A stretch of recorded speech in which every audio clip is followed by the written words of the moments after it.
to join again. Uh, then we have discussed that the contract of sale includes sale and agreement to sell, and we have also discussed that when we talk about the essential elements, so essential elements talks about the two parties, but these parties must be competent to contract, must satisfy the requirement of the Indian contract law. Also, we have discussed the subject matter. In case of General Contract Act, subject matter can be decided by the parties, but in case of the special acts, the subject matter about which the particular parties are entering into the contract would be decided or guided by the special act itself. So, if we are talking about indemnity and guarantee, so there is the subject matter would be different. If we talk about contract of agency, the subject matter would be different. If we talk about the negotiable instrument acts, the subject matter would be different. So if we talk about the sale of goods act, so it talks about the exchange, sale or purchase of the goods as per section 2 subsection 7. So we have discussed all this particular definition as well. Then we have discussed about that there needs to be consideration. So when we talk about consideration, so as per general contract law, the consideration must be lawful, and along with that, if there is no consideration, no contract. But when we talk about the sale of goods act, the consideration needs to be in terms of price, which cannot be 100% in form of exchange of goods, which can be partly in terms of money and partly in terms of the goods, but 100% exchange of goods will not be regarded as the valid consideration for the contract. Other than this, we have discussed that there needs to be transfer of property. Property means ownership in the goods. Ownership can be, property can be journal property and specific property. When we talk about the journal property, means ownership. When we talk about the specific property, it means that for some specific purpose, the possession of the goods have been given to the other party, and there specific property is being passed in case of contract of bailment. But when we talk about sale of goods act, in the contract of sale, ownership needs to be transferred. If it is transferred at the time of formation, it will be regarded as sale. If it is going to be transferred at some future date after doing something or subject to certain conditions, then in that case it is known as agreement to sell, where it will become sale whenever the ownership will be transferred in the goods. Other than this, we have discussed that all the essential elements of Indian contract law must be present. Then we had discussed the difference between the sale and agreement to sell, where the main question which decides about that whether a particular transaction is sale or agreement to sell would depend upon that whether the ownership in the goods has been transferred from the seller to the buyer or not. It is not related with the transfer of the possession. It is not related with the payment of the price. So when the ownership is being transferred, then only the sale will complete. It will be regarded as sale.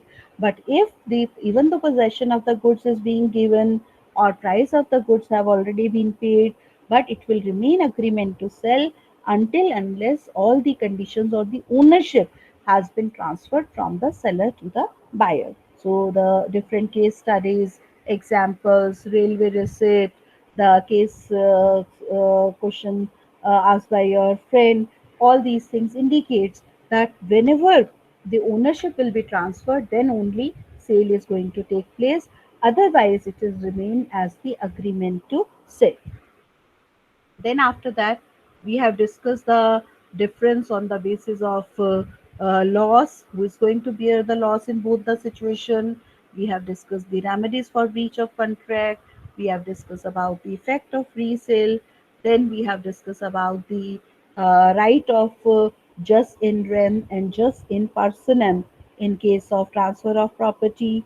And we have discussed that who is going to be the owner and will have the right over the goods in case the party is declared insolvent. So if the seller declares insolvent, the situation would be different if there is a sale or there is agreement to sell.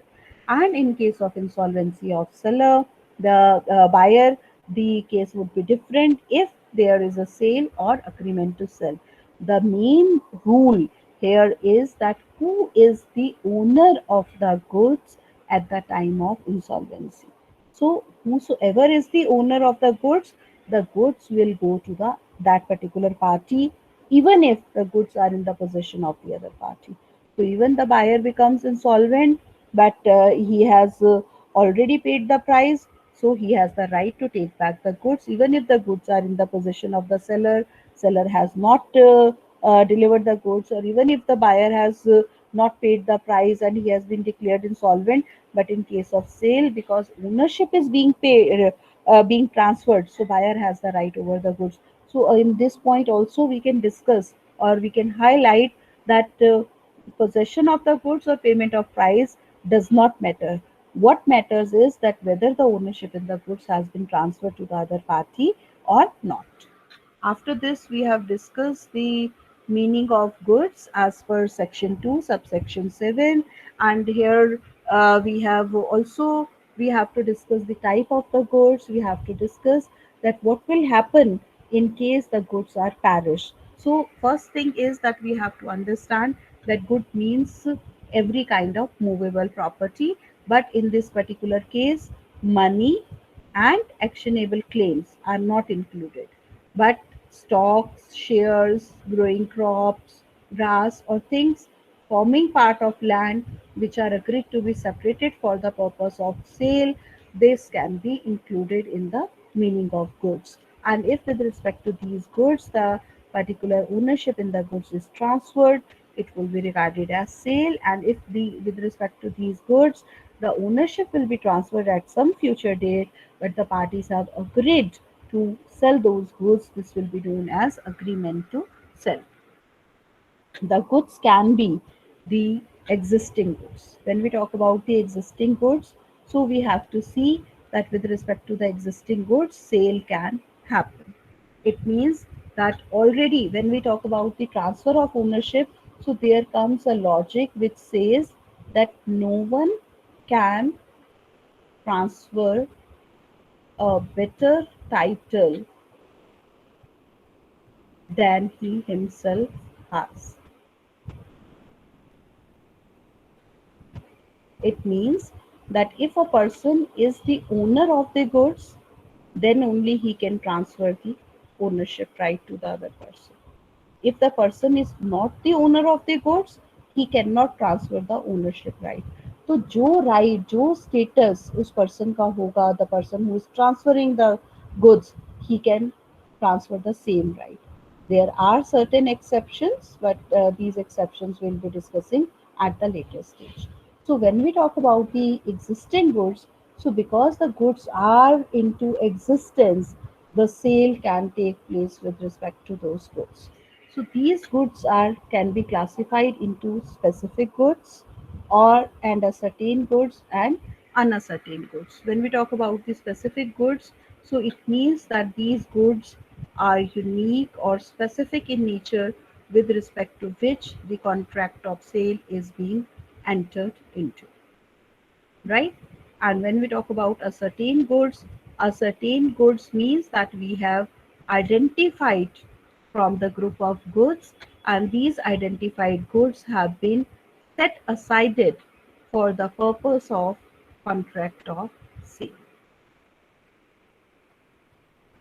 And when we talk about unascertain goods, so goods are there, but these have not set aside yet for the purpose of contract of sale. Goods are into existence. For example, here we say that Mr. A is a person having the grocery store, and there are 10 types of bags or 10 types of say variety of rice. Product A is available on the stack, right? Now, specific good would be one that you have selected brand A and you want that this particular item to be selected and to be purchased. Now, this particular item is unique in nature. this is not similar to the other 9 items. So now the person, the buyer who has selected these goods, this will be known as the specific goods.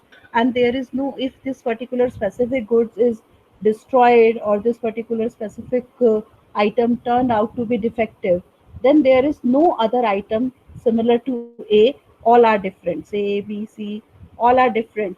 So in this case, I want A only. I like the A product only. So in that case, this is known as the specific good. And if there is destruction of the specific good, the contract of sale becomes void due to destruction of the subject matter. Right? Now, a certain goods is this, that there is a stack B where the similar kind of goods, identified goods, 10 packets are available. Say one particular brand, 10 packets are there on the stack. So you have picked up two packs out of this B stack, and you have set aside it for the purpose of contract of sale. So this will be considered as a certain goods. So suppose out of the two packets, one packet turn out to be defective. So the person, sale person will exchange that packet with the from the other 10 packets which are available. And if all turn out to be defective, then definitely the sale cannot take place. So certain means that you have set aside the goods for the particular contract of sale. Uncertain goods are there, that there are the goods you say that I want two packets from shelf C. So there are several packets. The two packets are from shelf C, but these have not been set aside yet. So you have just identified the product, but which 10 packets or which size or which particular item from stack C you are going to pick, you have not decided. So in that case, it would be known as uncertain goods. When we talk about the future goods are those goods which the particular person might be procuring from some place, or something is to be done with respect to the goods, or goods needs to be manufactured or procured as such. So here, for example, you have liked a particular design A, but this particular dress is not available in your size, or not available, color is not available of your choice. Then you have asked the shopkeeper that I have selected this particular design. I need this particular size in this design, or I have liked this particular article, but I need this particular color in this article.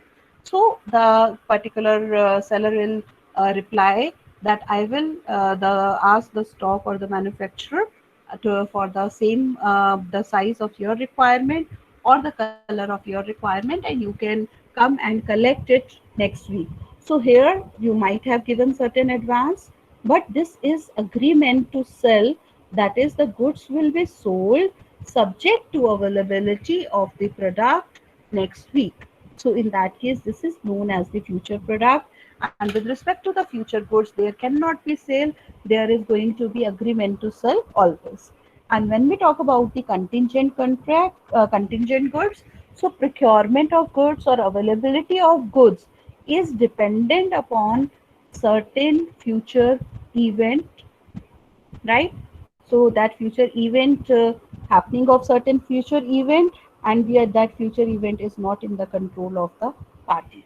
So these are known as the contingent good, and there is always going to be agreement to sell with respect to the contingent goods. So with respect to the destruction of the contingent goods, or when the goods are not going to arrive, so contract will become void because of the subsequent impossibility of performance. And same is with respect to the future goods, that if the goods come, fine. If there is not availability or no, then in that case you cannot perform. So there is no agreement, there is no contract, there is only agreement to sell. So it is not, we can say, the other party can claim the damages, or whatever advance money is being paid, that can be returned or that can be adjusted. Doctrine of restitution can be there. So here, the definition of existing good we have already discussed. Specific goods identified, agreed upon by parties at the time of contract of sale. Ascertained goods which have been identified or become ascertained after formation of contract of sale. Unascertained goods, they which have not been identified or agreed upon by the parties at the time of contract of sale. So these are called unascertained or generic goods, right? With respect to the future goods not existing at the time of formation of the contract of sale, so either they have to be manufactured, produced, or acquired by the seller after making the contract of sale. And here contract of sale would be in terms of agreement to sell, right? Contingent goods, when we talk about contingent goods, which is not certain but dependent upon happening or non-happening of future uncertain event, and we have already discussed about the meaning of the contingent contract. So meaning of contingent goods we are already aware of. Then there comes the effect of destruction of goods. Now we have to see. Ma'am, Yes, beta. what is the difference between specific goods and ascertained goods? A specific good will be one, will be unique in its kind, and a certain goods cannot be unique in its kind. For example, you went to Arches and you have selected very, unique design or product to be gifted to your friend. And when you took that particular product to counter and you found that this particular product or the piece of art is defective, so then you ask that whether there is any other same piece is there. So they say no, it's one in its kind. So that one unique item would be known as the specific good which you have identified. So they might ask you that you in similar range you can look for the some other product and all, but you will say no, I like this particular product too much and I want the same one. I don't want to compromise. I don't want to take some other product. Right? This is known as specific good. A certain good would be that that particular same kind of item, the 10 pieces are there in the stack and you have picked one to which is selected for the sale, right? So now this particular product turned out to be defective, then the salesperson will say, let me check the other pieces, so let me get you the correct one. So they will replace it with the other person. So when the particular good is being identified and set aside for the purpose of the contract of sale would be known as the specific goods, and that is unique in kind. So if there is destruction of the specific good, the contract comes to an end. But in case of a certain goods, you have selected the goods, you have identified the goods, you have set aside it. But destruction of that particular good will not end the contract because the similar kind of goods are available which can, help you to fulfill the contract or to perform the contract. And ma'am, what is the difference between future goods and contingent goods? Future goods के अंदर आपकी procurement के ऊपर depend करता है. Contingent goods में उसकी procurement conditional होती है. Right? Now if the shopkeeper say I'll ask the manufacturer, he'll have to get the new stock of the same item next week. So I will see that the procurement will be there, and next week you can collect the either size or the color of this particular article. That's one thing. And if the contingent good is there, then the example we can take in terms of that the new supplier is going to come up with the new designs and new stock. So I will see that whether this particular new stock is coming with the similar design or not. So then this is dependent upon the coming up of the new stock or new design, whether the similar design will come or not. And in the future goods is that I know that the similar kind of design is available with such and such manufacturer, and I will procure it and I will give it to you. So So, future good is that you are going to procure it at some future date. And if we talk about this contingent thing, so contingent good is that procurement is dependent on happening or non happening of some event. जैसे हमने उसमें discuss किया था in case of the insurance contracts, that the contract will be performed if that particular event happen or does not happen. But if we talk about the future thing, so this is going to happen, but how, whether it if it will happen, it will be performed. If it will not happen, it will not be performed. But contingent goods के अंदर एक condition आ जाती है जो किसी के ऊपर particularly dependent होती है. Okay ma'am, so means it means that future goods में सर्टेनिटी होती है और कंटीजेंट में अनसर्टेनिटी Yes, होती है. yes, yes. The contingent may that happening or non-happening of that future event is dependent on some uncertain event. तो contingent contract का definition and meaning दोबारा पढ़ सकते हैं आप. ठीक है. Okay. So it is goods perishing before making the contract. तो अगर हमारा डिस्ट्रक्शन ऑफ सब्जेक्ट मैटर है स्पेसिफिक गुड्स का, कि at the time of formation of contract specific goods जो हैं वो डिस्ट्रॉय हो गई, तो आपका कॉन्ट्रैक्ट इन्फोर्सेबल बाय लॉ नहीं होगा. और अगर गुड्स आपकी डिस्ट्रॉय हुई without the knowledge of the both the parties, then it is we can say that on the basis of the mutual mistake and bilateral mistake of both the parties, the contract is void. Here you need to refer free consent में जो हमने last section discuss किया था mistake का, unilateral mistake और bilateral mistake में, तो उसमें हमने डिस्कस किया था कि जहाँ पे बायलेटरल मिस्टेक होगी वहाँ पे आपका कॉन्ट्रैक्ट वॉइड हो जाएगा, जहाँ पे यूनिलेटरल मिस्टेक होगी वहाँ पे आपका it's not an excuse, the contract will be performed the except if it is unilateral mistake is on account of the fraud or on account of the other things, the exceptional situation. तो इस situation में अगर आपकी goods जो destroy होती है eight the time of formation of the contract, then there cannot be a contract, and if it is destroyed without the knowledge of the parties, then in that case because of the impossibility of performance it cannot be performed, and that particular agreement becomes void, right?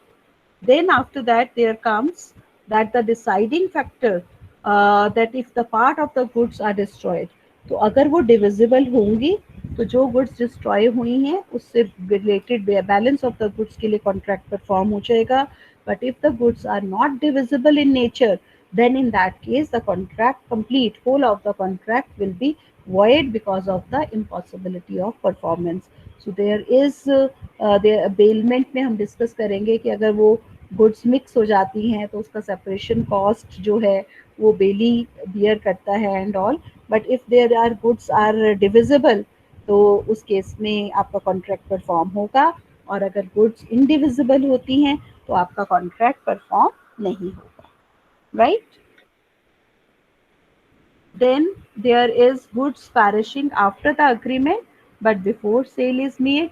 So again if the goods are perished तो उस case के अंदर हमारा जो risk है वो आपका depend करता है कि who is the owner of the particular contract. So this is the agreement where goods perish before risk passes to the buyer. So seller is going to bear the particular loss, right? I think then ये हम बाद में discuss कर लेंगे. Price is not to be discuss. So now this conditions and warranties we can start in the next class, right? So you can ask your queries whatever